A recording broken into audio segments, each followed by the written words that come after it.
Goeiedag, ek groet jou in die kosbare naam van Jesus Christus. Die tyd wanneer jy jou hart die meeste moet bewaak teen negativiteit, is wanneer jy besig is om van een seisoen in jou lewe oor te gaan na 'n volgende. Want dit is juis hier waar die vyand alles in sy vermoë doen om jou moedeloos te maak. Byvoorbeeld, baie mense sal bid vir 'n nuwe werksgeleentheid, maar hulle is steeds teleurgesteld wanneer hulle die werk kry. Hoekom? Omdat hulle onrealistiese verwagtinge gehad het. Met 'n hoër salaris kom meer verantwoordelikhede. Die vyand val gewoonlik aan gedurende 'n oorgangstydperk, omdat mense dikwels dan 'n onrealistiese prentjie het van hoe daardie nuwe fase sal wees. Of dit nou huwelik, 'n nuwe werk of 'n nuwe onderneming is. Van die prentjie wat ons dikwels het van daardie nuwe fase, sluit gewoonlik nie konflik of ekstra moeite in nie. So wees voorbereid.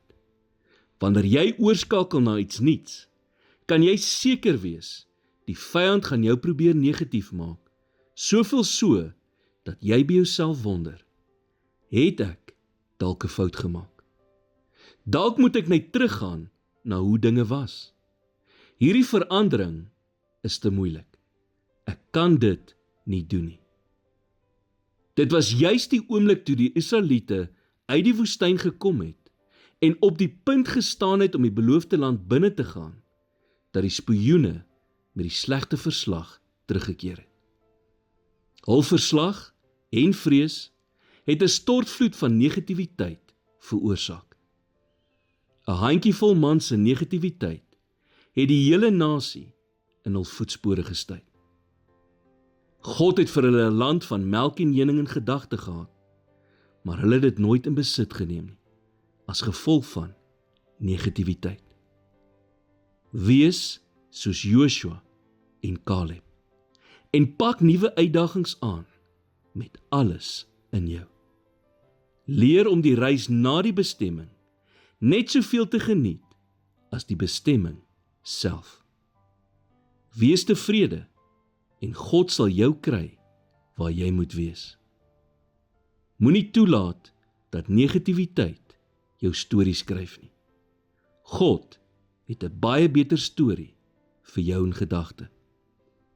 Soos Paulus sê in Romeine 8 vers 37, maar in al hierdie dinge is ons meer as oorwinnaars deur hom wat ons liefgehad het. Here, vul my met u krag en sterkte. Ek gee vandag my bekommernisse en laste en vertrou dat u alles ten goeie sal laat uitwerk. Dankie dat ek in u meer as 'n oorwinnaar is. In Jesus naam bid ek dit. Amen.